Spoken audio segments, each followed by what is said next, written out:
So guys, आज हम discuss करने जा रहे हैं gender, school and society subject का फर्स्ट टॉपिक। इसमें हम देखेंगे the concept of sex, gender and transgender. मतलब हम आज डिटेल स्टडी करेंगे कंसेप्ट सेक्स का, जेंडर का और ट्रांसजेंडर का। ठीक है, तो सबसे पहले हम डिस्कस कर लेते हैं सेक्स के बारे में। मीनिंग ऑफ सेक्स, सेक्स क्या होता है एक्चुअली। ठीक है, sex comes from the Latin word sexus which means gonads और पोटेंशियल गोनाड्स। मतलब सेक्स जो वर्ड है वो हमने डिराइव किया एक लैटिन वर्ड सेक्सस से, जिसका मतलब है गोनाड्स या फिर पोटेंशियल गोनाड्स। अब गोनाड्स क्या होता है? गोनाड एक्चुअली एक सेक्स ग्लैंड है या फिर कह लीजिए रिप्रोडक्टिव पार्ट है, चाहे वो मेल का हो या फीमेल का हो। ये क्या करता है, इसका रोल क्या है? ये प्रोड्यूस करता है सेक्स सेल्स को और सेक्स हार्मोन्स को, हर एक अलग अलग ऑर्गेनिज्म का। ठीक है, ये डिपेंड करता है सिर्फ ह्यूमन बींग्स के लिए ही नहीं बल्कि एनिमल्स को भी कंसिडर करता है। और ये डिफरेंसेस इसमें किस तरह से आती है? अलग अलग स्पीशीज़ के थ्रू। जैसे कि फीमेल स्पीशीज़ एक हो गया और एक मेल स्पीशीज़ हो गया। फीमेल स्पीशीज़ में क्या होता है, यूजुअली जो उनके रिप्रोडक्टिव सेल्स है ना वो एग्स प्रोड्यूस करते हैं, एग सेल्स प्रोड्यूस करते हैं। और वेरेज मेल में क्या हो जाता है, वो लोग रिप्रोडक्टिव सेल्स में हम लोग स्पर्म रिप्रोड्यूस करते हैं, जिसके मिक्सचर से क्या होता है, एक न्यू लाइफ बॉर्न होती है या फिर कह लीजिए एक नया लाइफ जन्म लेता है। ठीक है, इसी वजह से, इसी डिफरेंस की वजह से सेक्स को क्या कहा जाता है? Sex refers to the physiological differences. In humans the biological sex is determine at birth. मतलब जब ह्यूमन बीइंग जो है ना, उनके अंदर ये जो सेक्स है वो कब डिटरमाइन किया जाता है या मतलब पहचाना जाता है? जन्म से ही उसे ये पहचाना जाता है। जैसे ही कोई जन्म लेता है उसी वक्त में उसका सेक्स कह लीजिए या लिंग कह लीजिए वो पहचान की जाती है। और ये चीज़ किस चीज़ पे डिपेंड है? Depending upon the external genital organs. मतलब जो एक्सटर्नल जेनिटल ऑर्गन्स होता है, चाहे वो एक लड़की का ले लीजिए, लड़के का ले लीजिए, ठीक है, उस चीज़ पे बेस्ड होता है। इंटरनल ऑर्गन्स पे बेस्ड होता है, क्रोमोसोम्स एंड गोनाड्स पे बेस्ड होता है। मतलब ये चार एलिमेंट्स के थ्रू आप डिटरमाइन कर सकते हो या मतलब पहचान सकते हो कि जो बच्चा है या चाइल्ड है वो लड़का है, बॉय चाइल्ड है, या फिर वो लड़की या फिर गर्ल चाइल्ड है। ठीक है, इसी चीज़ की वजह से हम कह सकते हैं कि on the basis of this attributes we can say this is the male child, कि ये एक लड़का है, और this is the female child, क्या ये एक लड़की है। ठीक है, अब नेक्स्ट कंसेप्ट देखते हैं हम जेंडर के बारे में। मीनिंग ऑफ जेंडर, जेंडर क्या होता है actually? Gender comes from the root Latin word genus meaning type और सॉर्ट। मतलब जेंडर जो आया है वो भी एक लैटिन वर्ड से ही आया है, सेक्स की तरह। ठीक है, इस वर्ड है जीनस। जीनस का मतलब है या तो टाइप या फिर सॉर्ट, मतलब जो अलग अलग तरह के वेरिएशंस होते हैं ना उस चीज़ पे बेस्ड है ये। ठीक है, जेंडर आगे डिफाइन करते हैं ब्राउन। ब्राउन के accordingly gender refers to the culturally and socially constructed differences between the male sex and the female sex। मतलब ब्राउन क्या कहते हैं कि जो जेंडर है ना वो कल्चरली या फिर सोशली कंस्ट्रक्टेड डिफरेंसेस है। मतलब या तो आपके कल्चर में उसको कंस्ट्रक्ट किया गया है या तो आपकी सोसाइटी में इसको कंस्ट्रक्ट किया गया है। और ये डिफरेंसेस किन के बीच में है? या तो वो मेल सेक्स के बीच में है या तो वो फीमेल सेक्स के बीच में। मतलब एक लड़की या लड़के में डिफरेंसेस जो है या एक आदमी या औरत में जो डिफरेंसेस है, ये सोसाइटी और कल्चर के थ्रू डिफरेंसेस क्रिएट किया गया है या फिर कंस्ट्रक्ट किया गया है। और ये किस तरह से होता है? It refers to the way in which society encourages and teaches the two sex to behave in different ways through socialization। मतलब ये किस तरह से पॉसिबल है? जब सोसाइटी एनकरेज करती है या सिखाने की कोशिश करती है इन दो सेक्स को, मेल को और फीमेल को, कि उनको किस तरह से व्यवहार करना चाहिए, बिहेव करना चाहिए अलग अलग तरीके से थ्रू सोशलाइजेशन। सोशलाइजेशन मतलब जैसे ही आप क्या करते हो, सोसाइटी में लोगों से मिलना जुलना लग जाते हो ना, वही टाइम पे सोसाइटी के लोग आपके जेंडर के अकॉर्डिंगली, आपके सेक्स के अकॉर्डिंगली आपसे कुछ रोल्स या रिस्पॉन्सिबिलिटीज़ है वो एक्सपेक्टेशंस करने लग जाते हैं। तो उसी बेसिस पे क्या होता है, आप भी फिर उसी तरह से बिहेव करने लग जाते हो, है ना। यही चीज़ों के वजह से कहा गया है कि जो जेंडर है वो कल्चरली या फिर सोशली कंस्ट्रक्टेड है। कुछ फीचर्स देखते हैं हम जेंडर के। First feature, socially constructed. Gender को इसी वजह से सोशली कंस्ट्रक्ट कहा गया है। किस लिए देख लेते हैं डिटेल्स में। Gender refers to the roles and responsibilities of men and women which are socially and culturally constructed and created in our family.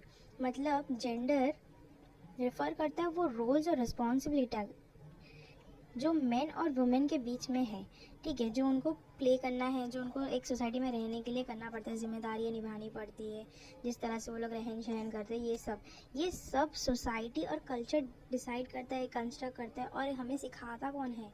First हमें सबसे पहले हमारी फैमिली सिखाती है कि हमें किस तरह से बिहेव करना चाहिए, एज अ लड़की कह लीजिए या फिर एज अ लड़का कह लीजिए। Next point, dynamic concept. Gender को डायनेमिक कंसेप्ट क्यों कहते हैं? Each society and culture has its own perception of the behavior suited to the male or female. This may change over time due to education or Confluence of other cultures. मतलब क्या है कि हर एक society, अलग अलग society की अलग अलग धारणाएं होती है, पहचान होती है, परसेप्शन होती है, समझ होती है, जो कि अपने सोसाइटी में रहने वाले, चाहे वो मेल हो या फीमेल हो, उसको डिस्क्राइब करते या उन्हें बताते हैं कि तुम्हें किस तरह से बिहेव करना है या क्या नहीं करना है। जो रोल, मतलब जो बिहेवियर मेल को सूट करता है, जो बिहेवियर एक फीमेल को सूट करता है। और ये हर एक टाइम के बदलते वक्त के साथ में ये भी बदलने लगता है। और इसकी वजह क्या है? थ्रू एजुकेशन, मतलब शिक्षा से क्या होता है, लोगों को ज्ञान मिलता है कि और क्या एक्सपेक्ट करना चाहिए एक लड़की से या लड़के से, या उनके हक क्या है, उनकी आज़ादी क्या है ना। तो ये सारी चीज़ें एजुकेशन के थ्रू पता चलती है।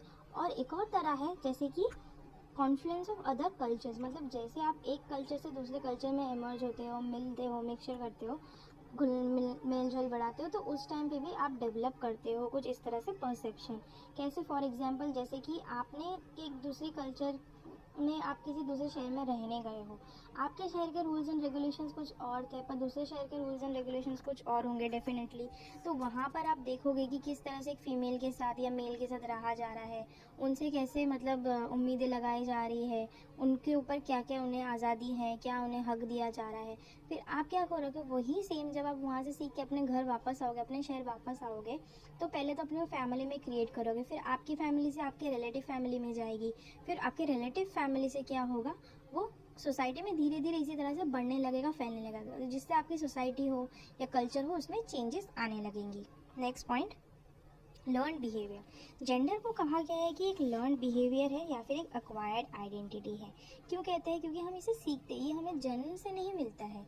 हम जैसे बड़े होने लगते हैं ना, वैसे वैसे हम सोसाइटी के साथ मेल जोल बढ़ाते हैं, तब तब हम क्या है, ये सीखने लगते हैं। इसी वजह से इसे लर्न बिहेवियर कहते हैं। Gender involves acquired identity through the process of socialization, in which a person is introduced to his or her gender roles. इसमें क्या हो रहा है कि आपकी जो पहचान है ना, आपके जेंडर को लेकर, ये कैसे बन रही है? आप जैसे सोसाइटी में लोगों से मिल रहे हो, द प्रोसेस ऑफ सोशलाइजेशन, मतलब आप जब सोसाइटी के लोगों से मिलना जुलना चालू करते हो, आपके आसपास के लोगों से मिलना जुलना चालू करते हो, वहाँ से आप जो खुद की पहचान बनाते हो या उनकी जो एक्सपेक्टेशंस है, आपको धारणाएं बनाते हो ना, आपके जो अलग रोल्स है, चाहे वो लड़का हो या लड़की हो, उसी पे बेसिस कहते हैं कि लर्न बिहेवियर या फिर एक्वायर्ड आइडेंटिटी। कुछ और पॉइंट्स देखते हैं हम, फीचर्स के।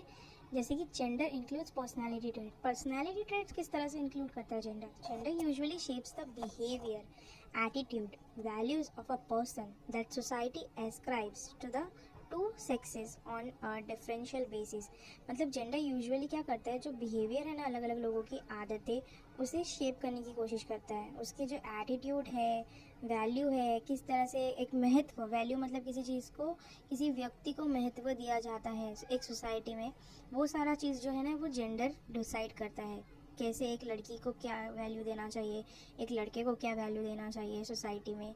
तो ये सब चीज़ें जेंडर से इन्फ्लुएंस होती है और जेंडर्स पे बेस्ड होती है। ठीक है, next point, drives power relationship. The relationship between a male and female is very often driven and influence by gender. इसका मतलब ये है कि जो जेंडर है ना, ये जो रिलेशनशिप है एक मेल या फीमेल के अंदर, या फिर एक पुरुष या महिला के बीच में जो एक रिलेशनशिप है, उस चीज़ को भी, रिश्ते को भी जो है वो जेंडर इन्फ्लुएंस करता है या फिर ड्राइव करता है। फॉर एग्जांपल, मेल से एक्सपेक्ट करते हैं हमारी सोसाइटी में कि उसे बहुत स्ट्रांग होना चाहिए, उसे डिसीजन मेकिंग एबिलिटी होनी चाहिए, ठीक है, तो उसे डोमिनेटिंग रोल प्ले करने एक्सपेक्टेशंस करते हैं। वेरेज एक वुमेन से क्या एक्सपेक्ट करते हैं कि वो घरेलू होनी चाहिए, अपना घर संभालने टाइप होनी चाहिए, बच्चों को नरिश करने, नर्चर करने, बड़ा करने में उसका हाथ होना चाहिए, ठीक है, कुकिंग एंड ऑल, क्लीनिंग, ये सब उसकी रिस्पॉन्सिबिलिटीज़ है। तो इसमें क्या होता है कि एक फीमेल को किस तरह से बिहेव करना चाहिए, या उसे फॉर एग्जांपल बहुत सारी फैमिलीज़ है जो एक्सपेक्ट करती है कि फ़ीमेल को काम पे नहीं जाना चाहिए, जॉब्स पे नहीं जाना चाहिए, या फिर बहुत सारी फैमिलीज एक्सपेक्ट करती है, उसे अलाउ करती है फीमेल को जाना चाहिए, पर ये सारा डिसीजन मेकिंग का हक सिर्फ है ना एक मेल को होता है। वो मेल मेंबर जो होता है फैमिली का, चाहे वो एल्डर पर्सन कर लीजिए या फिर फादर, हस्बैंड या ब्रदर है, वो इन्जॉय करता है ये राइट कि किस तरह से एक फ़ीमेल को बिहेव करना चाहिए, कि उसे क्या मिलना चाहिए, उसका क्या हक है, उसे क्या पहनना चाहिए। ठीक है, ये सारे एक्चुअली बहुत सारी चीज़ें हैं जो एक मेल एक फीमेल को बताता है और उसी चीज़ पे डोमिनेट करता है, जिस वजह से कहा जाता है कि जो जेंडर है वो रिलेशनशिप मेल और फीमेल के बीच का जो उसे ड्राइव करता है।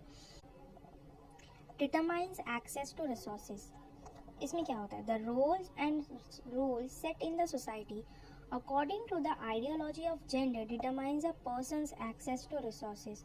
मतलब जो रोल और रेगुलेशन कह लीजिए, रूल्स एंड रेगुलेशन है ना सोसाइटी के, वो सारा जो है ना वो आइडियोलॉजी के उसका जेंडर डिटरमाइन करता है कि कौन से पर्सन को किस तरह से रहना चाहिए, किसे क्या मिलना चाहिए, किसे क्या नहीं मिलना चाहिए। फॉर एग्जाम्पल क्या होता है मैक्सिमम फैमिलीज़ में, इंडियन फैमिलीज़ में आप यूजुअली देखोगे कि रूरल एरियाज़ में आपको देखने मिलेंगे कि जो अच्छा खाना बनता है, फूड है, वो यूजुअली मेल मेंबर को पहले सर्व किया जाता है। ठीक है, या फिर ज़्यादा क्वांटिटी में सर्व किया जाता है, फीमेल को इतना नहीं दिया जाता है। फॉर एग्जांपल मिल्क हो गया, अगर कोई फैमिली है जो मिल्क सिर्फ एक ही बच्चे के लिए अफोर्ड कर सकती है तो वो प्रेफर करेगा कि एक मेल चाइल्ड जो उनका बच्चा है उसे ही मिले। ठीक है, लेकिन फीमेल चाइल्ड को वो देना नहीं चाहते। बहुत सारे केसेस में क्या होता है, एजुकेशन सिर्फ एक ही बच्चे का अफोर्ड कर सकते हैं कुछ पेरेंट्स है, या फिर अच्छी स्कूल में अफोर्ड कर सकते हैं, तो वो लोग क्या करते हैं, फीमेल चाइल्ड को नॉर्मल म्यूनिसिपल स्कूल्स में एडमिशन कराता है, वेरेस मेल चाइल्ड को अच्छी स्कूल्स में, बड़ी स्कूल्स में एडमिशन कराते हैं। ये सारी जो चीज़ें हैं ना, एक्सेस ऑफ रिसोर्सेज जो है ना, ये सब जेंडर पे बेस्ड है, डिपेंडिंग अपॉन द जेंडर लोगों को।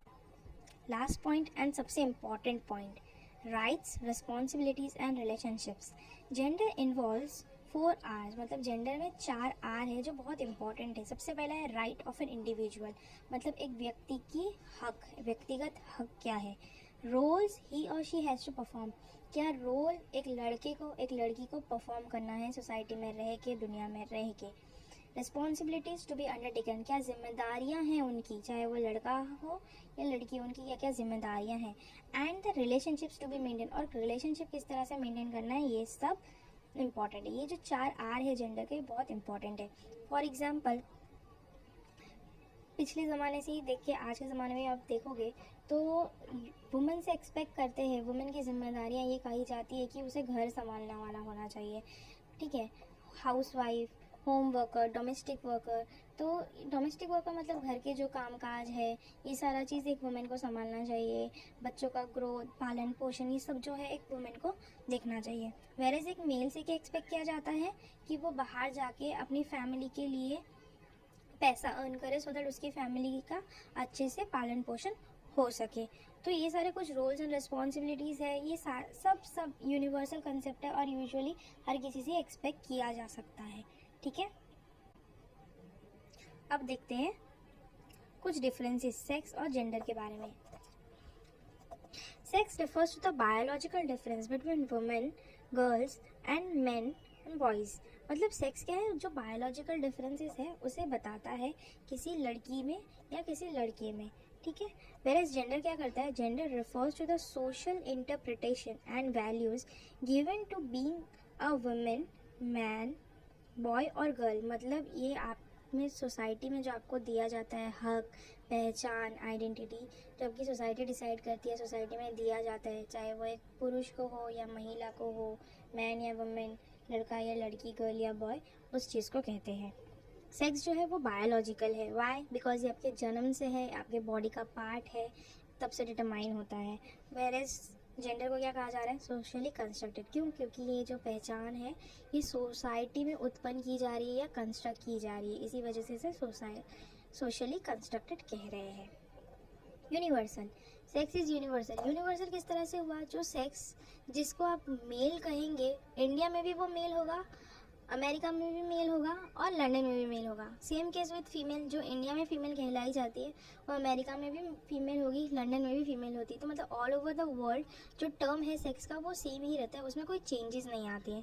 पर जेंडर के केस में क्या होता है, वो कल्चरली स्पेसिफिक हो जाती है। हर एक कल्चर के अलग अलग रूल्स एंड रेगुलेशंस होते हैं, एक्सपेक्टेशन होते हैं, उनके डिफरेंट आइडियाज़ होते हैं, आइडियोलॉजीज होते हैं, जिसपे बेसिस होता है वो जेंडर का क्या रोल है, किस तरह से उसे पहचाना जाता है। फॉरेन कंट्रीज़ जैसे कि वेस्टर्न कंट्रीज़ ले लीजिए और हमारे इंडियन कंट्रीज़ ले लीजिए, कल्चर में बहुत डिफरेंस है। इसी वजह से इसमें वुमेन के रोल्स एंड रिस्पॉन्सिबिलिटीज़ कुछ डिफरेंट होंगे जो वेस्टर्न कंट्रीज़ में डिफरेंट है हमारे से, ठीक है। Next, born with. सेक्स जो एलिमेंट है ये हम पैदा होते हैं, हमारे जन्म से हमें ये मिलता है। वेर इज जेंडर क्या है, इज लर्न। जेंडर को लर्न इसलिए कहा गया है क्योंकि हम इसे सीखते हैं, सोसाइटी में रह के, सोसाइटी के लोगों से, आसपास के लोगों से मेल जोल जब हम बढ़ाते हैं ना तब हम इसे सीखते हैं, इसी वजह से इसे लर्न कहा गया है। Next and last, sex can not be change और डिफ़िकल्ट टू चेंज। मतलब सेक्स को आप चेंज नहीं कर सकते हो, या फिर आज की मेडिकल साइंस की तरक्की की वजह से ये भी पॉसिबल है कि आप अपना सेक्स चेंज कर सकते हो डिपेंडिंग अपॉन योर चॉइस। पर जेंडर जो है वो चेंजेस ओवर टाइम। जैसे कि हमने फीचर्स में देखा कि जेंडर को एक डायनेमिक कंसेप्ट कहा गया है। जेंडर क्या है, टाइम टाइम के बाद ना बदलते रहते हैं। और इसके क्यों बदलता है, ये कौन बदलने में मदद करता है, एजुकेशन और दूसरे कल्चर में हमारा इन्फ्लुएंस, मिक्सअप। इससे क्या होता है, हम लोग नया नया आइडिया डेवलप करने लगते हैं, परसेप्शन बनाते हैं, जिससे क्या होता है हम अपने जो जेंडर की आइडियोलॉजीज़ है, जो सिस्टम्स है, वो हम बदलने लगते हैं। इसी वजह से इसमें चेंजेस अप्लाई की जाती हैं, ठीक है। तो यूजुअली लोग कंफ्यूज हो जाते हैं कि सेक्स क्या है एंड जेंडर क्या है और उसे मिक्स कर देते हैं कि दोनों का टर्म एक ही होगा, लेकिन ऐसा नहीं है। सेक्स एक बायोलॉजिकल कंसेप्ट है, वेरएस जेंडर एक सोसाइटी या सोशली कंसेप्ट है जो आप अपने दिमाग में धारणा बनाते हो, कंस्ट्रक्ट करते हो। क्लियर। अब नेक्स्ट पॉइंट देखते हैं हम, ट्रांसजेंडर। जो ट्रांसजेंडर का कंसेप्ट है ना बहुत इंपॉर्टेंट कंसेप्ट है एंड क्रूशियल कंसेप्ट है। चलिए इसे डिस्कशन करते हैं डिटेल में। Transgender is an umbrella term used to describe persons whose gender identity, gender behavior or expression does not conform to the behavior typically associated with the sex they are assigned at birth. Transgender usually उन लोगों को बारे में discuss करता है जिनकी gender identity, gender मतलब लैंगिक पहचान, जेंडर बिहेवियर या फिर एक्सप्रेशन जो वो कंफर्म नहीं है उनके, जो उनको बर्थ से मिला है, ठीक है। इसमें वो लोग कनेक्टेड है जिनको ऐसा फील होता है कि वो लोग क्या है, रॉन्ग सेक्स है।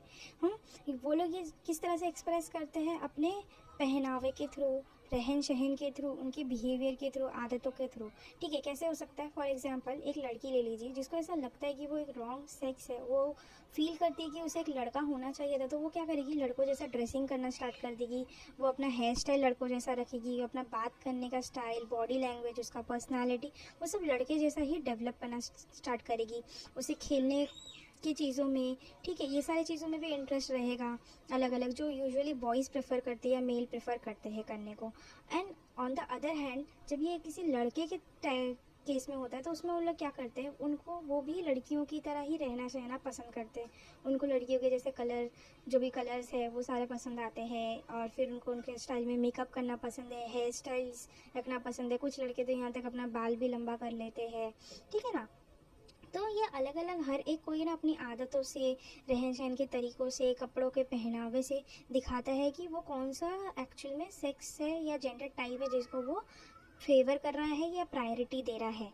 यूजुअली ट्रांसजेंडर के केस में ये क्या होता है actually, a transgender could be a female at birth who identifies with being male. मतलब या तो वो पैदा जब हुई है वो लड़की है, जब वो पैदा हो रही है वो व्यक्ति, तो वो लड़की पैदा हुई है। पर क्या है, वो जब बड़ी होती है और फिर जब चीज़ों को फील करने लगती है तो वो डेवलप करती है सेंस कि नहीं, मैं तो अपने रॉन्ग सेक्स में हूँ, तो मुझे एक लड़का होना चाहिए था, ठीक है। उस केस में उस लड़की को ट्रांसजेंडर कहा जाएगा। सिमिलरली एक लड़के के केस में क्या होता है, a male at birth who identifies with being a female. मतलब जो पैदा हुआ है सेक्सुअली उसका एज अ मेल उसे कंसिडर कर रहे हैं, पर वो आइडेंटिटी जो डेवलप कर रहा है आगे जाके, उस आइडेंटिटी अकॉर्डिंगली वो खुद को एज अ फीमेल कंसिडर कर रहा है। इसीलिए ट्रांसजेंडर मतलब वो इंसान या व्यक्ति को कंसिडर करेंगे हम लोग जो कि पैदा होते हैं अलग सेक्स के साथ में, बायोलॉजिकल सेक्स ऑर्गन के साथ में, बट थोड़े टाइम के बाद में जब वो लोग सोसाइटी में इन्वॉल्व होने लगते हैं एंड कुछ अलग ही पर्सनालिटी डेवलप करने लगते हैं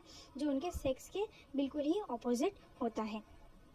सो गाइस, अगर आप लोगों को हमारा आज का वीडियो पसंद आया हो तो हमारे चैनल को ज़रूर लाइक कीजिए, शेयर कीजिए एंड सब्सक्राइब कीजिए। हमारे इस चैनल पे आपको बीएड रिलेटेड हर एक सब्जेक्ट के बारे में डिटेल इन्फॉर्मेशन मिलेंगी, हर एक सेमेस्टर के अकॉर्डिंगली। सो बेल आइकन को हिट करना ना भूलिएगा हमारे फ्यूचर वीडियोज़ के लिए। Thank you.